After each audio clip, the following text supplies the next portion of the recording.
함께 찬양드림으로 3월 16일 토요 말씀 묵상 시간을 갖겠습니다.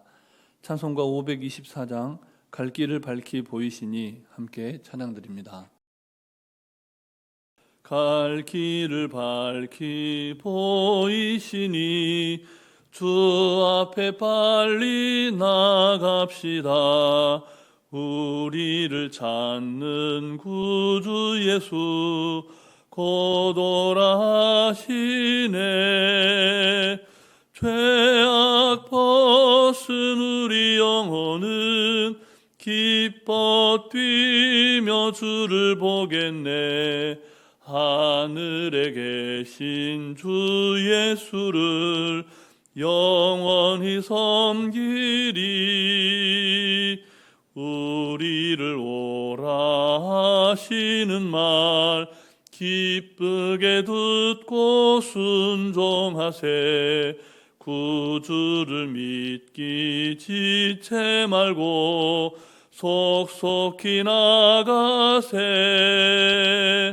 죄악 벗은 우리 영혼은 기뻐 뛰며 주를 보겠네. 하늘에 계신 주 예수를 영원히 섬기리. 주 오늘 여기 계시오니 다 와서 주의 말씀 듣세.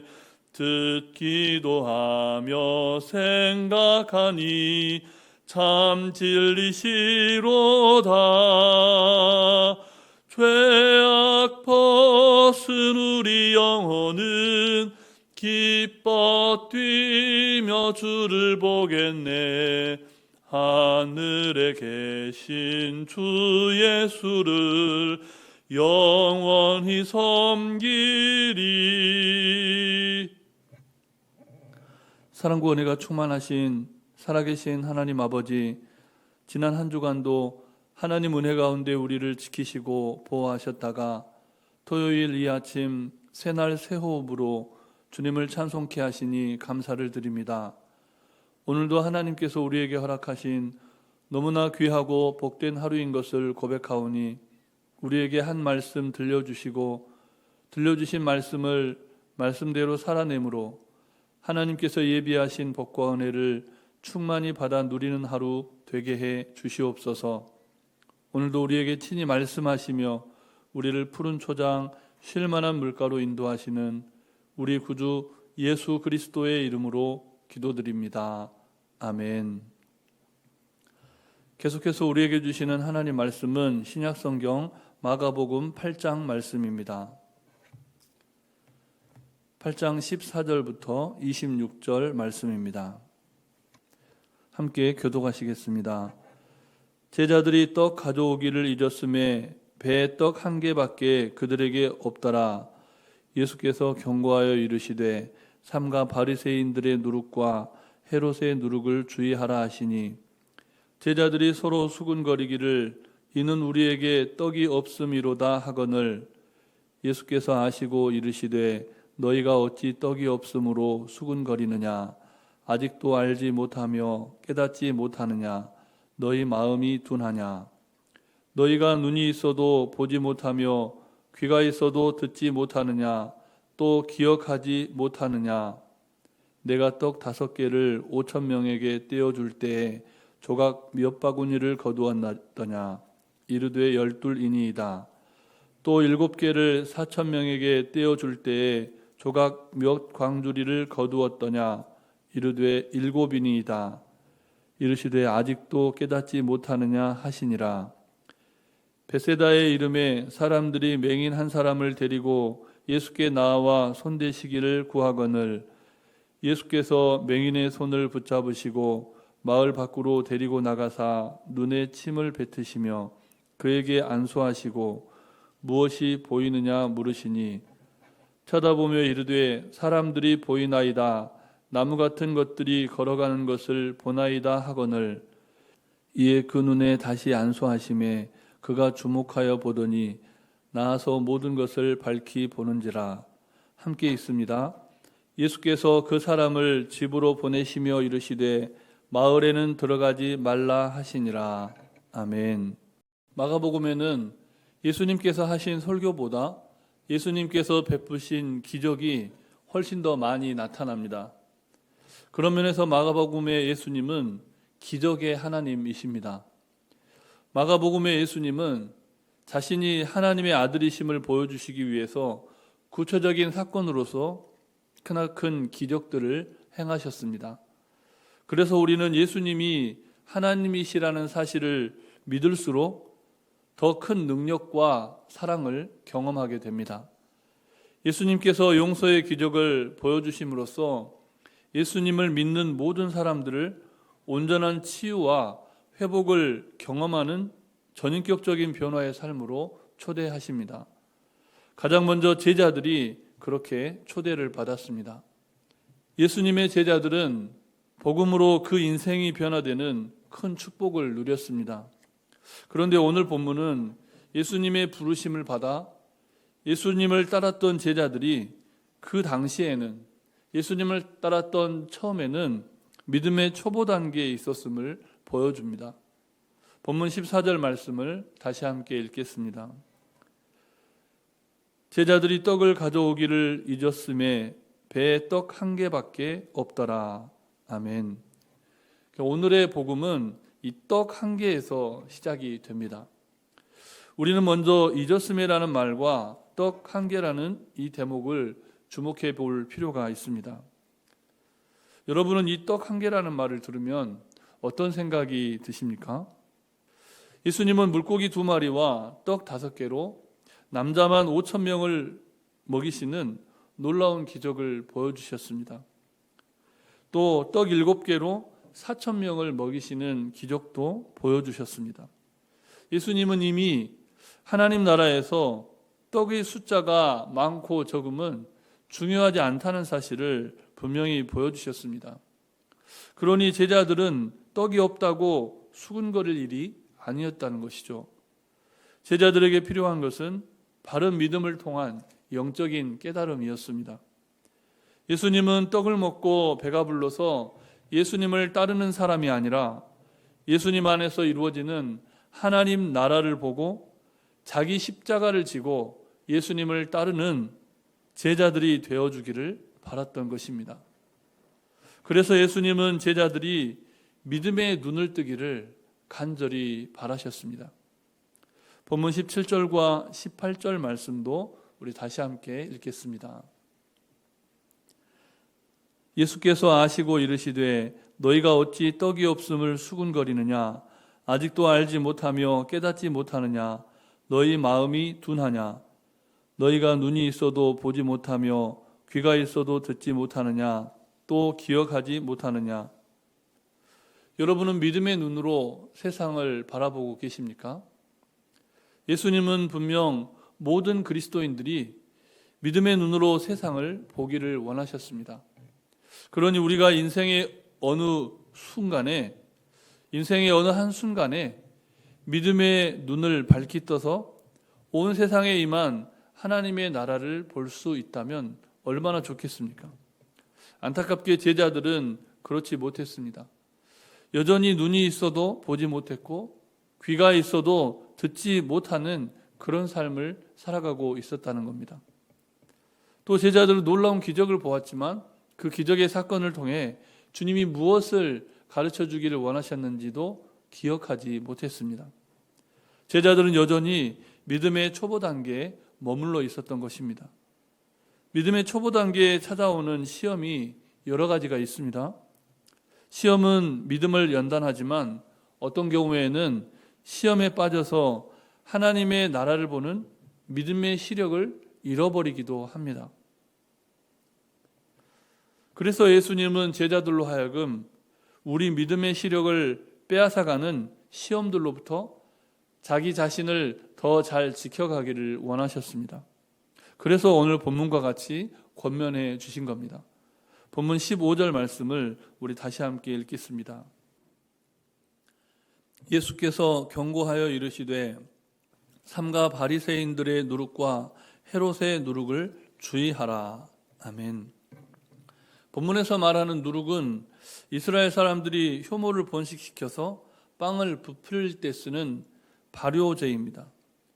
발효제는 그 자체로 나쁘거나 좋지 않습니다. 문제는 무엇입니까? 발효시켜서 부풀게 하는 것이 무엇이냐 하는 겁니다.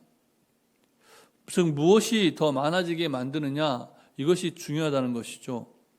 바리새인과 헤롯은 예수님이 어떤 분이신지에 대해서 무지했습니다. 그들의 관심은 오로지 세상의 떡, 즉 그들이 누리는 기득권이었습니다. 바리새인의 누룩과 헤롯의 누룩은 그렇게 세상의 떡에만 탐닉하는 세속적인 태도를 가르쳐 주시고자 예수님이 친히 들어주시는 비유인 겁니다. 우리는 이 아침에 우리의 시선이 어디에 머물러 있는지 점검해 보아야 합니다. 우리의 귀가 어떤 소리를 주목하고 있는지도 점검해 보아야 합니다. 아무쪼록 우리 믿음의 시력이 회복되고 다시금 하나님의 음성을 듣고 따라가는 어린 양의 신앙을 회복하는 하루가 되시기를 주님의 이름으로 축복합니다. 베세다로 가신 예수님은 이제 시각장애인 한 사람을 손을 붙잡고 그를 마을 밖으로 데리고 나가십니다. 시각장애인의 눈에 침을 뱉으시면서 안수하시고 그의 눈을 치료해 주십니다. 그런데 본문은 시각장애인의 시력이 한꺼번에 온전해지지 않았다는 사실을 가르쳐 줍니다. 본문 25절 말씀을 우리 다시 함께 읽겠습니다. 이에 그 눈에 다시 안수하심에 그가 주목하여 보더니 나아서 모든 것을 밝히 보는지라. 아멘. 어째서 예수님은 시각장애인의 눈을 한 번에 싹 고쳐주지 않으셨을까요? 우리가 그 이유를 다 알 수는 없습니다. 그러나 한 가지 분명한 사실은 예수님께서 시각장애인의 눈을 점차적으로 치료하셨고 결국은 완전하게 치료해 주셨다는 사실입니다. 예수님 안에 있는 우리에게도 그와 같은 일이 일어납니다. 특별히 신앙 안에서 영적인 삶을 살아가는 우리의 인생 가운데에도 그런 일들이 일어난다는 겁니다. 그러므로 지금 당장 우리의 모든 것이 변하지 않는다 해도 예수님을 향해 조금 더 너그러운 마음을 갖고 살아갈 필요가 있는 겁니다. 지금은 비록 온전히 보지 못한다 해도 언젠가 그날이 오면 모든 것을 밝히 볼 날이 반드시 찾아온다는 겁니다. 그래서 바울 사도는 고린도 교회 성도들에게 이렇게 권면했습니다. 고린도전서 13장 12절 말씀을 제가 봉독해 드립니다. 우리가 지금은 거울로 보는 것 같이 희미하나 그때에는 얼굴과 얼굴을 대하여 볼 것이요 지금은 내가 부분적으로 아나 그때에는 주께서 나를 아신 것 같이 내가 온전히 알리라. 아멘.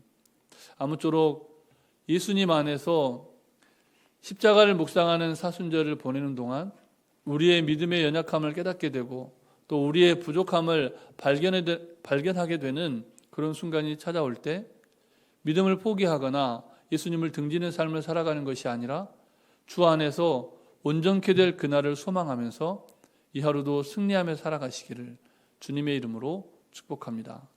주신 말씀을 기억하시면서 잠시 합심해서 기도하실 때 먼저는 우리 믿음의 눈이 더욱 밝아져서 세상의 유혹과 시험을 잘 분별하며 승리하며 살아갈 수 있도록 기도하시고 또 수술과 질병으로 너무나 연약한 가운데 있는 성도들의 또 가정의 온전한 치유와 회복을 위해서 전도와 선교를 위해서 기도하실 때 농효 교회 건축과 또 내일은 주일인데 주일 예배를 준비하는 이 하루로 살아가게 해달라고 우리 함께 합심하여 기도하시겠습니다. 사랑의 하나님, 우리에게 독생자 예수 그리스도를 보내주시고 우리의 죄를 대속해 주심에 감사를 드립니다. 하나님의 크신 사랑을 생각할 때 우리가 살아가는 하루하루가 얼마나 소중하고 복된 날인 것을 다시금 기억하는 이 하루가 되게 해 주시옵소서. 주님, 우리의 모든 것, 우리의 전부가 되시는데 사순절을 보내며 예수님의 십자가를 묵상하면서도 우리의 믿음의 눈, 우리의 믿음의 귀가 닫혀 있는 상태로, 아니 바리새인의 누룩과 헤롯의 누룩처럼 세속에 사로잡힌 인생을 살아가고 있지 않은지 우리를 점검합니다. 하나님, 우리의 믿음이 다시금 처음 사랑, 처음 믿음, 예수님의 십자가를 지고 주님을 뒤따르고자 했던 그 순수한 신앙으로 회복되도록 주님 우리에게 은혜 위에 은혜를 더하여 주시옵소서. 성령 충만한 은총을 더하여 주시옵소서. 특별히 간구합니다. 수술과 질병으로 연약한 성도들이 너무나 많습니다. 가정의 온전한 치유와 회복을 위해서 간구하며 신음하듯 하나님 앞에 부르짖는 그 기도를 주님께서 친히 들어주시고 연약한 육체를 만져주시며 치료하실 뿐만 아니라 인생의 모든 문제를 하나님 앞에 아뢰을 때 구하라, 찾으라, 문을 두드리라 말씀하신 예수님의 그 말씀처럼 구하고 찾고 두드릴 때에 얻게 하여 주시고 찾게 하여 주시고 문이 열리는 은총을 받아 누리는 이 하루의 삶이 되게 하여 주시옵소서. 특별히 농해오 교회 건축의 진행의 모든 과정을 하나님께서 주관하여 주시고 전도하며 선교하는 교회, 열방과 세계를 치유하며 행진하는 교회, 그래서 우리 교회가 후원하고 또 기도하는 그 교회 또한 부흥하고 열방과 세계를 치유하며 행진하는 교회로 거듭나도록 주님 역사하여 주시옵소서. 내일은 주일입니다. 주일 예배를 준비하며 나가는 온 성도들이 어떤 자리 어떤 형편 가운데 있든지 하나님의 은혜를 사모하며 이 하루를 거룩하게 보낼 수 있도록 역사하여 주시옵소서. 이 모든 말씀 예수님 이름으로 기도드립니다. 아멘. 사랑의 하나님, 우리에게 독생자 예수 그리스도를 보내주시고 우리 죄를 대속해 주심에 감사드립니다. 그 크신 하나님의 사랑과 은혜를 잊지 않게 하시고 믿음의 눈을 밝히 떠서 악을 멀리하며 하나님 보시기에 합당한 복음의 증인으로 살아가게 하옵소서. 거룩한 주일에 임하실 하나님의 은혜를 사모하오니 한 주를 잘 갈무리하고 복된 주일을 예비하는 이 날이 되게 해 주시옵소서. 간구하지 못한 기도의 제목도 주님께서 다 하시고 일마다 때마다 역사하여 주시기를 우리 구주 예수 그리스도의 이름으로 기도드립니다. 아멘. 하늘에 계신 우리 아버지, 아버지의 이름을 거룩하게 하시며 아버지의 나라가 오게 하시며 아버지의 뜻이 하늘에서와 같이 땅에서도 이루어지게 하소서. 오늘 우리에게 일용할 양식을 주시고 우리가 우리에게 잘못한 사람을 용서하여 준 것 같이 우리 죄를 용서하여 주시고 우리를 시험에 빠지지 않게 하시고 악에서 구하소서. 나라와 권능과 영광이 영원히 아버지의 것입니다. 아멘.